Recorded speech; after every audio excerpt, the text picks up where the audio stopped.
Sa subong nga tamaan nagit kainit sang panahon. Ano ang dapat himuon sa isa ka bata para malikawan ang mga sakit nga dulot sini? O liwat, mamangkot ko liwat. Bilang isa ka bata sa subong nga tamaan nagit kainit ang panahon naton, ano kung dapat himuon mo para malikawan ang mga sakit kung summer? Bilang isa ka bata, ako himuon maligo adlaw-adlaw.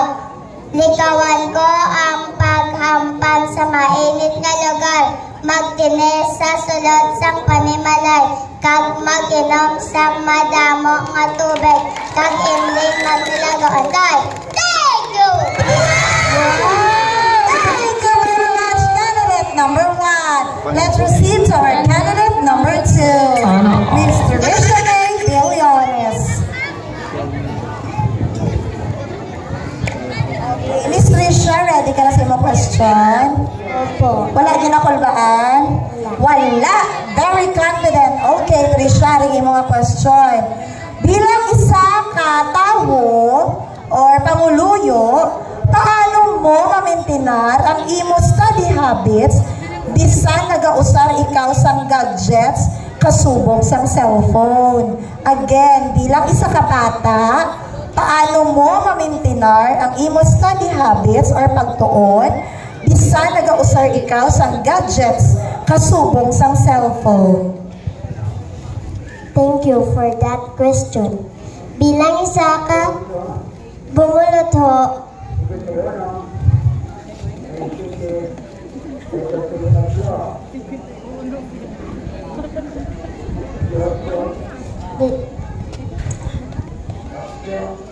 bilang isa ka bumulutho sa Lantangan Elementary School, nagapati ako sa hambal nga study first.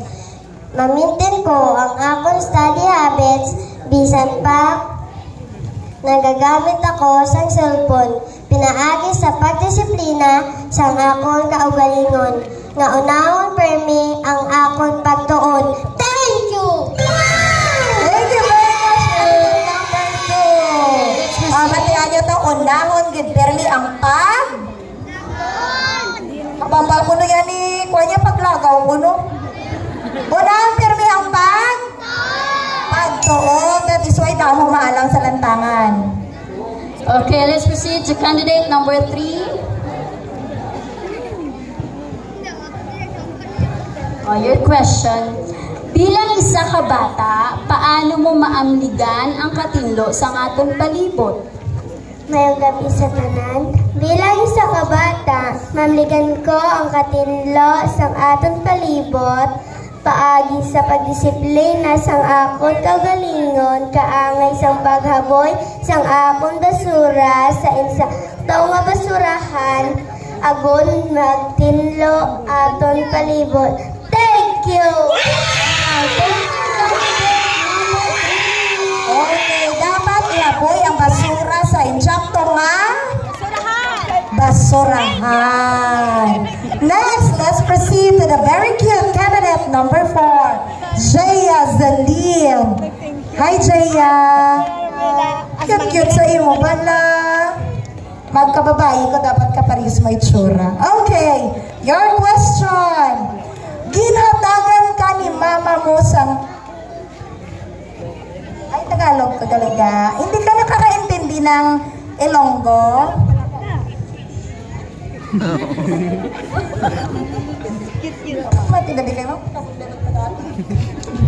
Binigyan ka ng mama mo ng iyong paboritong baon na sandwich and chocolate drink. During recess, nakita mo ang iyong classmate na umuupo lamang sa tabi. Wala siyang baon o pagkain. Ano ang iyong gagawin? Bibigyan ko siyang baon ko. Hindi ta maging dilalong pag may araw kita. Ay, thank you! Dapat hindi tayo magdinalog ng ating pagkain. Dapat marami tayong mahatag. Okay, let's proceed to candidate number 5. Another cute candidate.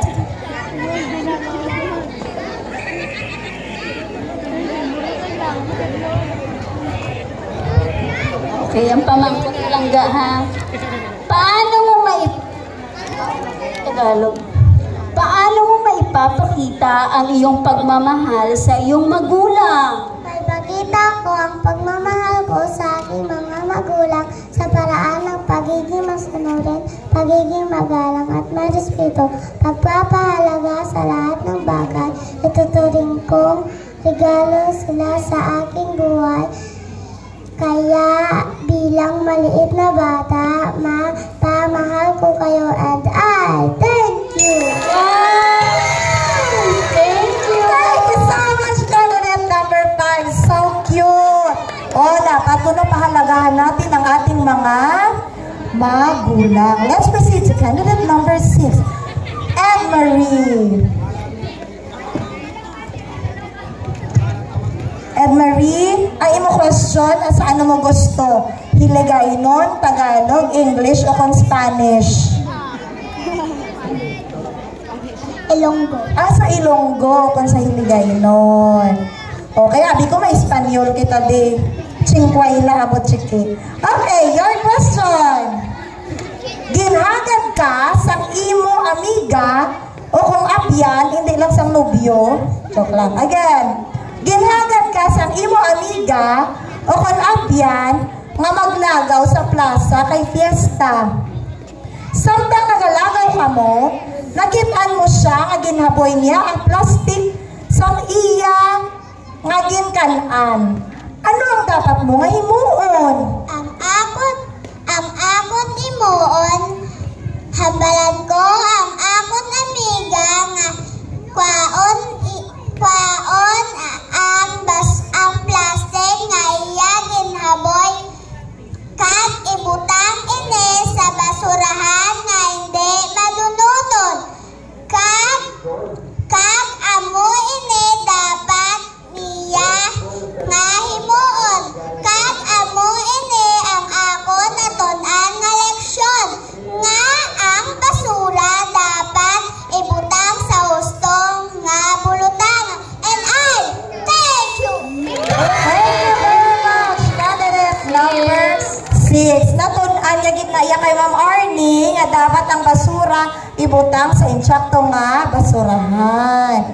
Okay, let's proceed to candidate number 7. Langga, kamusta ikaw? Okay lang. Mga ayo ko di karon sa imong glitters ha. Ibutang ko man sa kuya ko para kabisan layo ko makita ko ni Ma'am Crisabel. Okay, ang pamangkot mo contestant number 7.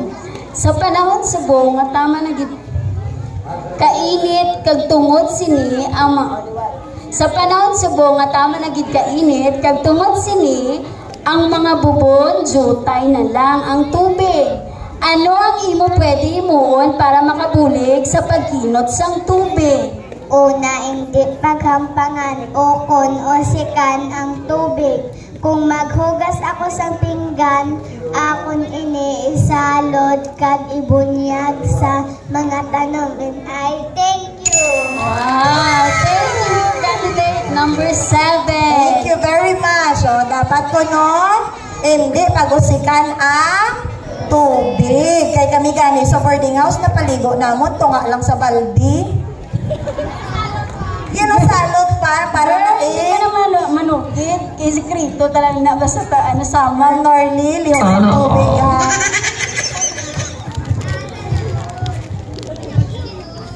Okay, candidate number 8, Ziana. You're so beautiful. You're like a princess. Of course. Okay. Ang question is... Of course. Ang question ni Ziana in English. Ba, duman nosebleed ako pala sinisang giga sa iyang talent. Nagtulog idang ako niya luha. Okay, your question lang ga. As a child, how can you protect our water resources or dunang manggad sa tubig or dagat? Good evening, everyone. As a child, I can protect our water resources or the ocean by not throwing any garbage on it.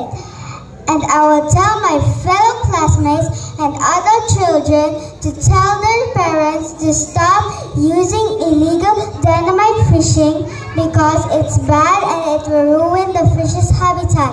That's all, and I thank you! Amazing! Ano ka na, Nigel? Ano ka na yung sabat, Nigel? Okay.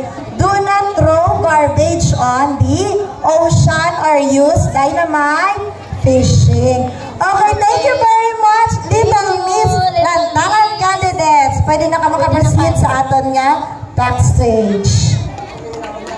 Alam niyo ko tawag sa inyo ko na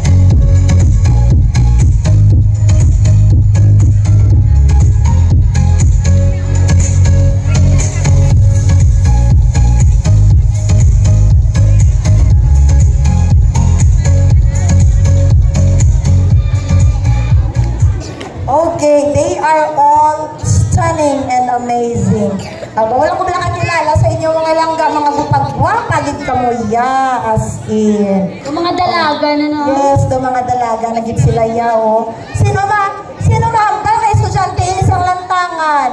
Abi kung gani mga taga-UP or taga-Ateneo, ini sila, mga RK, parehas kay Ma'am Yakni.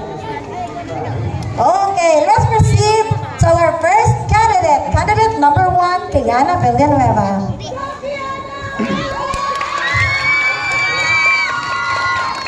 Okay, ano susunod mo na natatsyag langga? Nervous, but I am confident of winning this pageant. That's all, thank you! Joke lang. O, todo mo na, mabalapan sa amon yung beautiful candidate number 1. Okay, your question.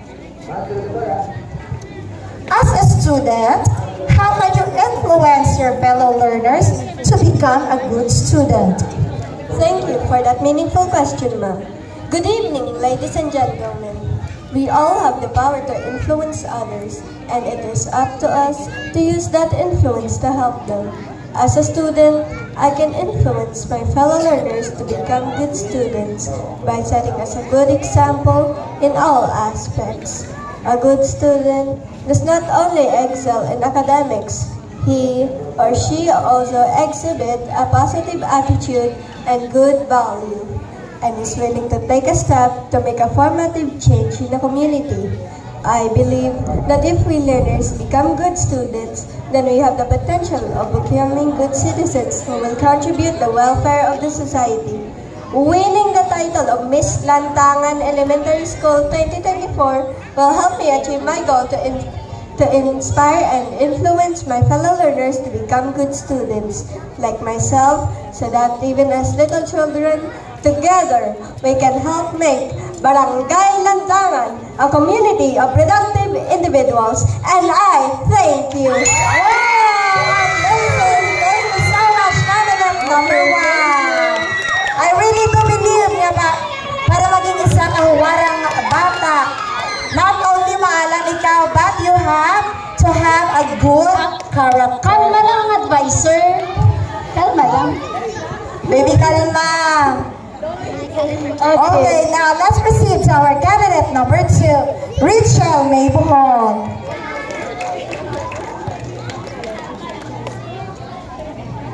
Okay, candidate number 2, you are so beautiful. Sa diin ka nag-ilog, kay Ma'am Yatnik o kay Ma'am Lisa? Wala kay kuno, kay dapat kay Ma'am Eljoy. O, di ka nag-ilog sa imo beauty. Kay Mama or kay Papa? Kay Mama. Okay, Mama, di sino niya nanay? Ay, guwapa, gigman. Very beautiful. Okay, Ma'am Yatni. Okay, your question is, what do you want to be someday? Thank you for that wonderful question. The best quality I possess, which I believe would make me a strong contender for the title of Miss Lantangan 2024, is my respectfulness. I believe with my respectfulness, contender for the title of Miss Lantangan Elementary School 2024 is my respectfulness, I believe, would make me a strong contender. This quality allows me to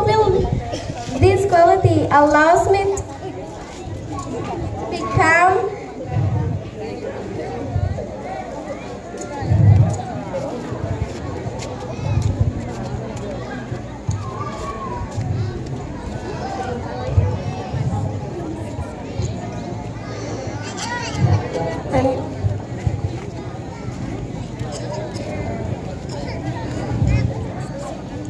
contender for the title of Miss Lantangan Elementary School 2024 is my respectfulness. I deeply value and show regard for everyone around me, from my parents and teachers to my peers and elders. This quality allows me to feel value and make everyone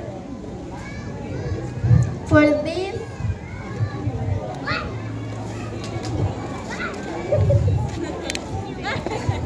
Everyone feel valued, and I thank you!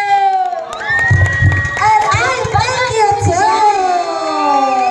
Thank you very much, candidate number 2. Dapat ko na maging respectful kita ng mga kabataan. Let's proceed to our next candidate, candidate number 3. Jet Abigail Hilbrana. You look so beautiful tonight. Sino mong nagtudlo sa mga magrampa? Si Ma'am? Si Mama Shara kag si Mama. Si Mama kag si? Mama Nini. Okay. So si Mama mo gali namin magrampa? Si Mama Nini ang ating teacher. Okay. Okay, now. Okay, let's proceed to your question. Okay, climate change is a global crisis. As a young learner, what can you do to help slow down the drastic changes in our global climate? Thank you for that relevant question. To our dear judges, visitors, ladies and gentlemen, good evening. As a young student, there are many ways I can contribute to slowing down the drastic changes in our global climate.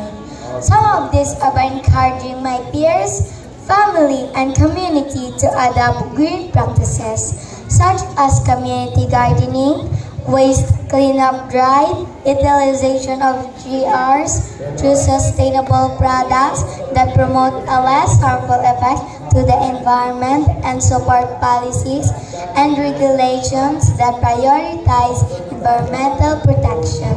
That's all. Thank you and good evening, everyone. Thank you, candidate number 3. Okay, for clarification, may clerical error lang. Oh, wait lang, dahil bit ha, sister. Okay, ang question to kagina kay Richelle sa candidate number 2 is, what is the best quality that you have that will make you win the title of Miss Lantangan Elementary School 2024? Amo na iyang question kagina kay candidate number 2. Sa kay candidate number 3 is, what do you want to be someday? O, pasensya kita ha. Hindi, ma'am, insakto to yung mama sa candidate number 3. Sila yung aduwa nagbaylo, si number 2 and si number 5. Okay na, Sir Jason? Okay na, okay, kalma.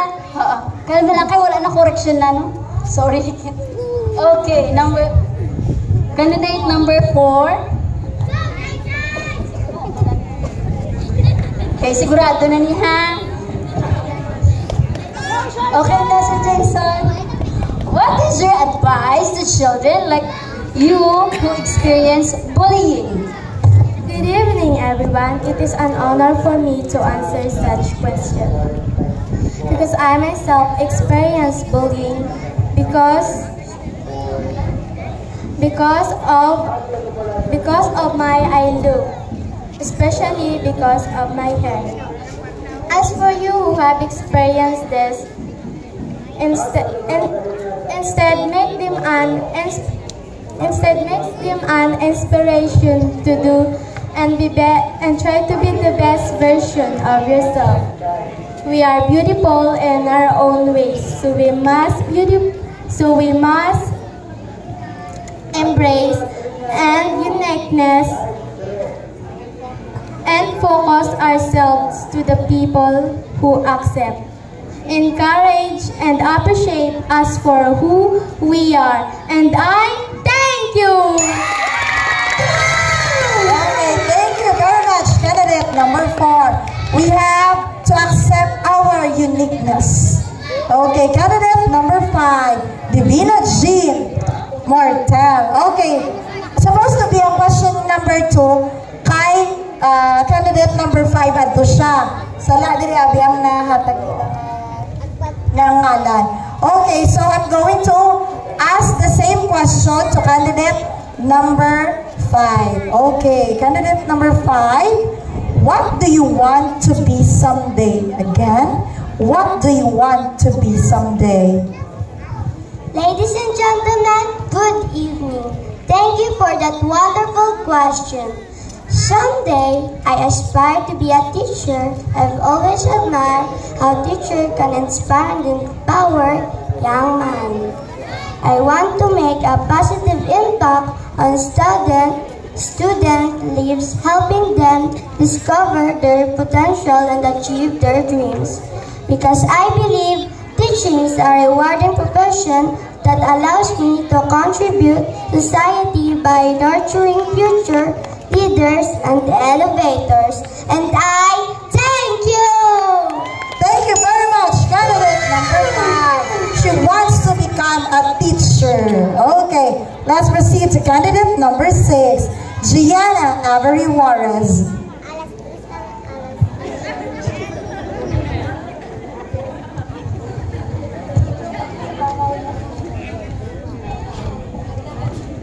The question is, you caught your classmate cheating during the exam.